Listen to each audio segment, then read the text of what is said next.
Well, is LASIK eye surgery one big scam? The evidence seems to be in on it. It's been sold to us as a miracle of modern medicine. 15 minutes, get a quick zap with a laser, and you're free from glasses and contacts forever, right? Or at least 10, 15 years. You might need a touch-up. But behind all these glossy ads and 95% satisfaction statistics, there's a dark side that they don't want you to know about. Why has the industry fought tooth and nail to keep you from hearing the truth? Why did the regulators ignore all of the problems? Is it about money? Well, I'll ask you guys, how many of you guys watching right now have had LASIK? Let me know in the comments below or in the chat room. Now, since its approval in the late 1990s, about 20 million Americans have now undergone LASIK surgery. The pitch is simple. It's quick, it's safe, it's effective. And yeah, most people walk away happy, but what happens to the thousands of people who don't? What happens when the promise of like perfect vision becomes a lifelong sort of prison sentence of pain, double vision, even depression so severe it leads to suicide? I mean, just look at the vaccines. If human trials show a few big adverse events like permanent blindness or death, then the drug never gets approved by the FDA unless it gets emergency use authorization, right? But it should never hit the market. But LASIK, thousands of adverse events. Sure, go right ahead, no problem. So for those that don't know, LASIK works by slicing a flap into your cornea, reshaping the tissue with a laser, and then sealing it back down. That cut can sever nerves, change the cornea's structure forever, and in some patients, it triggers complications that never go away. Permanent problems. The FDA data shows up to 27% of patients experience new or worse dry eyes 6 months after this surgery. 41% report seeing new glares, halos, starbursts around lights at night. That makes it nearly impossible to drive a car at night. Some of these problems fade over time, others never do. And those serious complication rates that you hear about, less than 1%, they tell us, oh, it's less than 1%. Well, according to the former FDA official who approved LASIK, Dr. Morris Waxler, he says that's a total lie. He says the real complication rates are between 10 and 30%. 10 and 30%.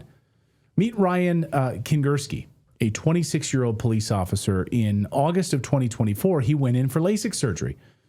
On the car ride home, he told his mom, something's not right. Got blurred vision, I've got crushing headaches, double images. Then he was given months of excuses by the doctors. Oh, just give it like more time. It'll get better. Just give it more time. What nobody caught, his corneas were too thin for LASIK. They were too thin for it. And then 5 months later, Ryan committed suicide. And he left a note saying, quote, LASIK took everything from me. I can't take it anymore. Oh, bless. There's no qualifying test? Well, doctors are so quick. We'll get to that. But the doctors are so quick to like approve this that they'll look right past the fact that he had thin corneas and he wasn't a perfect candidate for that. It's like a $10,000 to $15,000 paycheck for them because the machine automates it. It's easy, right. It's easy to sell. Yeah, it's printing profitable. Money. Oh yeah, absolutely. Print the money, follow the money, of course. Yeah. So, of course, the LASIK defenders jumped right in to try to protect their image. One of the industry's website, LASIK.com, they posted this about Ryan's suicide. You can see here. So their position is he might have mental issues already, and therefore LASIK likely had nothing to do with it.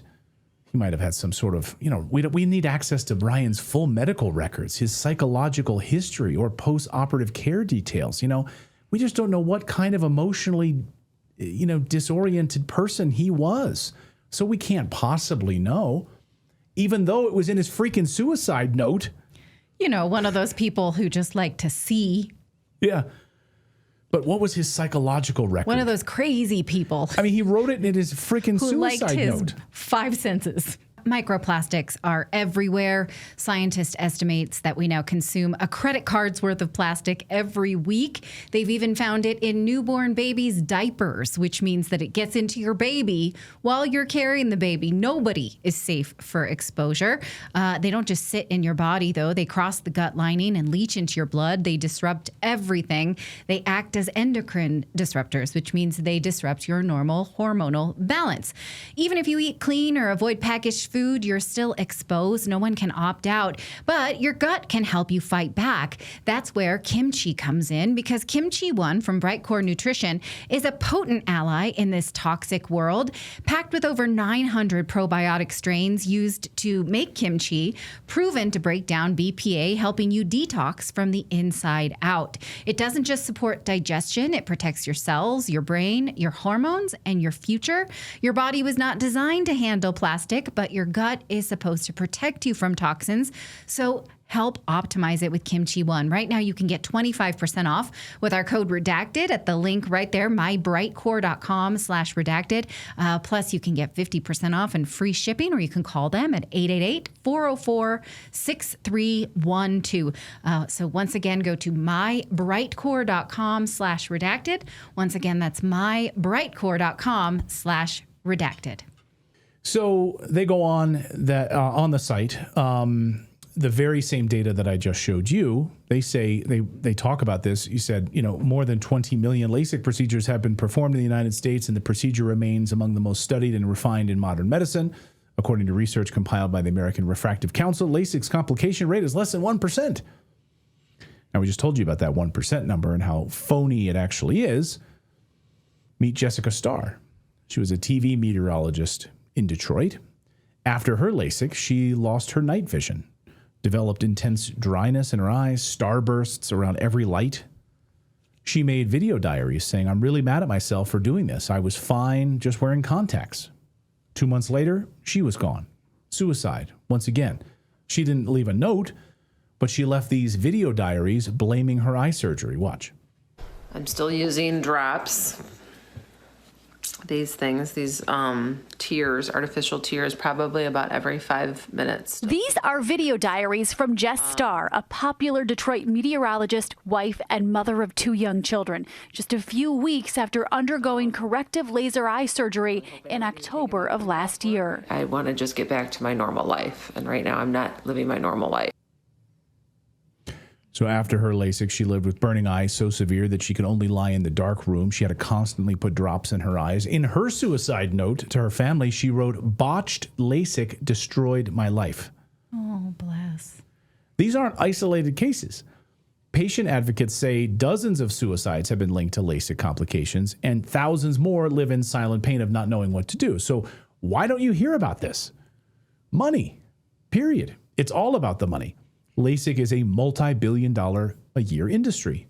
Whistleblower Dr. Waxler, who approved it for the FDA, says surgeons minimized these problems and played a game with the FDA during the approval process, essentially lying to them. Complications lasting years were reclassified as resolved at 6 months. Oh, you'll just get it. You'll grow out of it at 6 months. It'll be fine. They lied about it. So Dr. Morris Waxler approved the surgery, not knowing that the industry hid the data. Listen. Based on your experience, would you say that LASIK is a safe procedure? No. I wouldn't recommend or have anyone in my family have it done. What do you say to your patients who ask you about LASIK? I tell them it's a terrible idea and don't go near it. Morris Waxler is a retired FDA advisor who voted to approve LASIK. He now says that vote was a mistake. Waxler says his own analysis of industry data shows complication rates between 10 and 30%. Do you think that this should be taken off the market? Absolutely. Absolutely. Should be banned, according to Dr. Waxler, who approved it. Like, that's a pretty, that's a lot of humility. Yeah. Right? I approved it. The data that they presented to me, they lied about it, and we approved it, and now we know how damning it has been. The FDA should pull it, but they haven't. When the FDA tried to step in and introduce a patient decision checklist in 2022, a form of sort of spelling out chronic pain, night blindness, even depression, the American Academy of Ophthalmology fought against it, claiming that it would needlessly frighten patients. They didn't deny the risks. They just didn't want to scare you enough to say, no, I don't want this procedure because it might cause blindness. It might cause all of these other issues. This would be a huge money loss to the eye care industry, so of course they supported that. And the media? LASIK centers spend big on advertising. Negative stories get drowned out, and they're hidden unless a tragedy makes national headlines. So here's the math on this. Even if the official 1% number, the serious complication rate, is correct, that's still thousands of people every year. By that number, we wouldn't approve a vaccine because of adverse events. Well, now we do. Well, under emergency use authorization for COVID BS. Exactly. But that's how you work around the 1%. That's how you work around these adverse events. But if Dr. Waxler's numbers are right, we're talking hundreds of thousands of people annually, people with permanent dry eye, distorted vision, or worse. And again, this is all for an elective surgery on healthy eyes. Is that acceptable? Remember, too, that insurance companies no longer cover LASIK. It used to cost more than $10,000 a procedure, but the insurance industry said, we don't think it's necessary. This is more of a cosmetic procedure. And then the industry, guess what? Went into hyperdrive, lowering the prices down to about $2,500 a procedure to be competitive against the amount of surgeries that they wanted. So they exploded across the United States. Oh, now it's super cheap. I can just get it done in an afternoon. I mean, LASIK, in my opinion, is a public health hazard being whitewashed by an industry afraid of losing customers. Both sides agree on one thing: patient selection matters. The problem is the screening standards vary, and borderline candidates still get approved, like the individual I talked about earlier who had a thin cornea, because it's all about making money. Just push them through the process. He's got a thin cornea. It doesn't matter. Just he'll be fine. Then he takes his own life. LASIK is not inherently evil. Of course, millions of people are happy they got the procedure.